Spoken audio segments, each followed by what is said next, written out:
अस्सलाम वालेकुम रहमतुल्लाह। मैं हूं मोहम्मद उमर और आज मैं आपको कराऊंगा 9th क्लास की मैथ यूनिट 3 जो कि है लॉगरिथम। क्या है? लॉगरिथम। तो इंट्रोडक्शन इसका करवाते हैं। अबू मोहम्मद मूसा ख्वाज़मी, ये वो पहले मुसलमान मैथमेटिशियन थे जिन्होंने आइडिया दिया था लॉगरिथम का। इसका आइडिया दिया था लॉगरिथम। जॉन नेपियर इसने एक्सटेंड किया था हिज वर्क ऑन लॉगरिथम और बेस ई को इस्तेमाल करते हुए उसने लॉगरिथम टेबल को तैयार कर दिया। ठीक है। उसके बाद प्रोफेसर हेनरी ब्रिग्स, उसने भी लॉगरिथम टेबल इस्तेमाल किया था, लेकिन कौन सी बेस थी? बेस 10। लॉगरिथम का यूनिट स्टार्ट करने से पहले हम लोग सबसे पहले साइंटिफिक नोटेशन की डेफिनेशन करेंगे। तो साइंटिफिक नोटेशन की जो डेफिनेशन है उसकी डेफिनेशन कुछ ऐसे है। If a number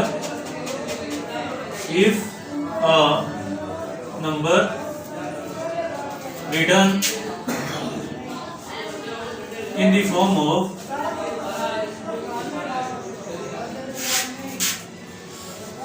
a multiplied 10 की पावर n, अगर कोई भी नंबर है उसको हम a multiplied 10 की पावर n में लिख देते हैं तो साइंटिफिक नोटेशन में आ जाता है। जैसे देखो a भी अननोन है, n भी अननोन है। 10 तो हमें पता कोई कांस्टेंट नंबर है, या फिर हमें n के a के बारे में बताना होगा, किसके बारे में बताना होगा? n के बारे में बताना होगा। तो where of the less than equal to 1 क्या होना चाहिए? Less than equal to greater than equal to किसका होना चाहिए? 1 क्या होना चाहिए? लेस देन किसके को होना चाहिए?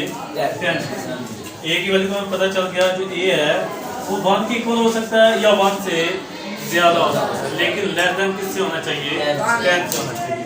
एंड और जो n है is integer, n is,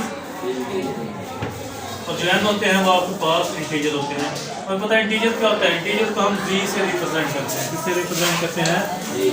g से रिप्रेजेंट करते हैं। इसमें ये एक ऐसा सेट है जिसमें 0 होती है, +1 भी होता है, -1 भी होता है, +2 भी होता है, -2, +3 भी होता है, एंड सो ऑन। इंटीजर हमारे पास एक ऐसे नंबर होते हैं जिसमें प्लस की वैल्यू भी होती है और किसकी होती है? माइनस की वैल्यू भी होती है। तो इंटीजर का तो हमें पता चल गया कि n क्या चीज होती है। वो कहता है n बिलोंग करता है इंटीजर से। इसका मतलब n हमारे पास प्लस के भी हो सकते हैं, n हमारे पास माइनस के भी हो सकते हैं। लेकिन a less than equal to 1 के है, ग्रेटर देन इक्वल टू 1 के है और लेस देन किसके है? 10 के है। इसको हम सीख लेते हैं। a less than equal to 1, greater than equal to 1 और लेस देन 10 का मतलब क्या होता है? क्योंकि हम लोग ने किसी भी नंबर को साइंटिफिक नोटेशन में क्या करना होता है? कन्वर्ट करना होता है। साइंटिफिक नोटेशन में क्या करना होता है? कन्वर्ट करना होता है।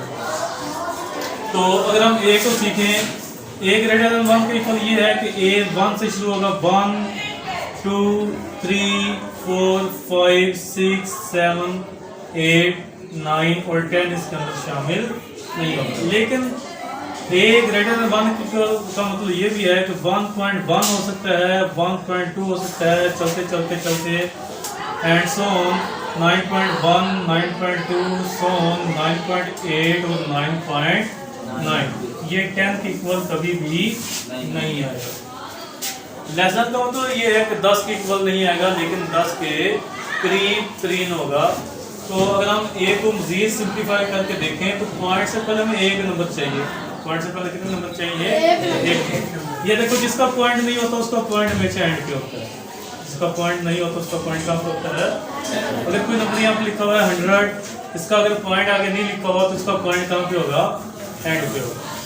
ठीक है। अगर कोई नंबर लिखा है 2 3, अगर पॉइंट नहीं लगा हुआ तो उसका पॉइंट हमेशा कहाँ होता है? हाँ, अगर कोई पॉइंट में आ जाए 9.5 आ गया तो पॉइंट दरमियान में आ गया। इसका मतलब है कि हर नंबर के साथ क्या होता है? पॉइंट मौजूद होता है। तो a को मजीद सिंप्लीफाई करें तो ये नंबर लिखे हैं।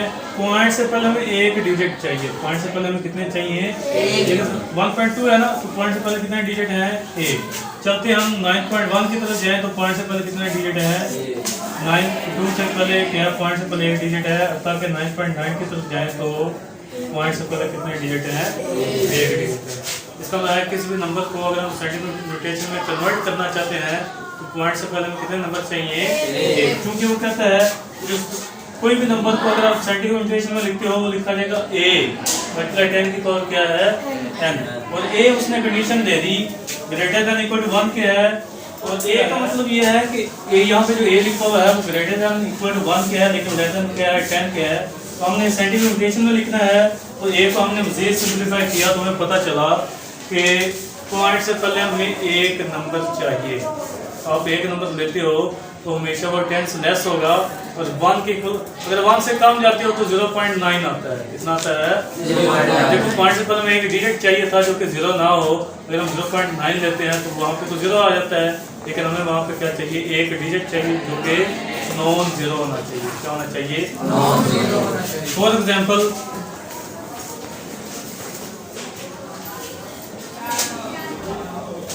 चलिए इससे पहले ना हम n के बारे में सीखते हैं। n के बारे में सीखते हैं। n क्या है? ये जो यहाँ पे 10 की पावर n लिखी हुई है ना, n हमारे पास इंटीजर तो है, लेकिन ये किस वजह से आता है, ये मूवमेंट ऑफ पॉइंट की मूवमेंट की वजह से ये हमारे पास क्या होता है, इसकी वैल्यू आती है। अगर ये लेफ्ट तरफ से आएगा, लेफ्ट तरफ से मूव करेगा तो हमारे पास जो n होगा वो क्या होगा, नेगेटिव होगा। n क्या होगा, नेगेटिव। अगर ये राइट तरफ से मूव करेगा तो n की वैल्यू क्या होगी, n की वैल्यू हमेशा पॉजिटिव होगी। तो चलो कोई एग्जांपल्स हम सीखते हैं। एग्जांपल हमारे पास एक है 0.000075। वो कहता है इस नंबर को आपने लिखना है साइंटिफिक नोटेशन में। इसमें लिखना है साइंटिफिक नोटेशन में लिखना है, तो हम यहाँ पे लिखेंगे कन्वर्ट इनटू साइंटिफिक नोटेशन। जब हम इसको साइंटिफिक नोटेशन में लिखेंगे तो पॉइंट से पहले हमें कितने नंबर चाहिए, एक नंबर चाहिए। चूंकि वो कहता है अगर कोई भी नंबर है वो a मल्टीप्लाई 10 की पावर किसमें लिखा जाएगा, n में लिखा। तो a हमारे पास क्या था, less than equal to greater than equal to 1 के है, तो 1 हमारे पास यही कहता है कि पॉइंट से पहले हमें एक नंबर चाहिए। अगर हम पॉइंट को इस तरह मूव करते हैं तो 0 होता है, यहाँ पे जाते हैं फिर भी क्या मिलता है, 0 मिलता है, यहाँ पे जाते हैं फिर भी 0 मिलता है, यहाँ पे जाते हैं फिर भी 0 मिलता है। लेकिन अगर हम पॉइंट को यहाँ पे मूव करके जाएं तो 0 हमें पॉइंट से पहले एक डिजिट मिल गया जो कि नॉन जीरो है, तो हम इसको लिख सकते हैं 7.5 मल्टीप्लाई 10 की पावर n आपको बताया था कि ये इस वजह से आएगी मूवमेंट ऑफ पॉइंट। कितने पॉइंट मूव किया है, 1 2 3 4 5, कितने पॉइंट मूव किया है, 10 की पावर कितनी लिखी जाएगी, 5। किस तरफ से मूव किया है, लेफ्ट की तरफ से मूव किया है ना। वो कहता है अगर लेफ्ट की तरफ से मूव करें तो n की वैल्यू क्या आएगी, नेगेटिव। तो इसके साथ क्या लगा देंगे, -5 लगा देंगे। ये हमारा एक सवाल हो गया। तो ये हमारे पास आ गया 25000। तो कन्वर्ट इनटू साइंटिफिक नोटेशन।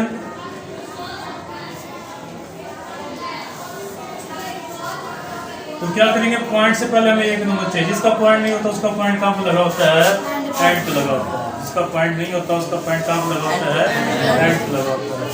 तो पॉइंट से साइंटिफिक नोटेशन में जाने से पहले पॉइंट से पहले हमें एक डिजिट चाहिए होता है।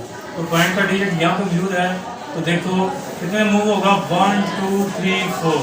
तो 2.5 लिख सकते हैं मल्टीप्लाई 10 की पावर कितने मूव किया है, 1 2 3 4। तो 10 की पावर कितनी आ जाएगी, क्योंकि ये राइट तरफ से मूव किया है। अगर आप राइट तरफ से मूव कर सकते हो तो m की पावर क्या आ जाती है, पॉजिटिव आ जाती है। तो ये हमारे पास था साइंटिफिक नोटेशन में कन्वर्ट करना। इसमें कन्वर्ट करना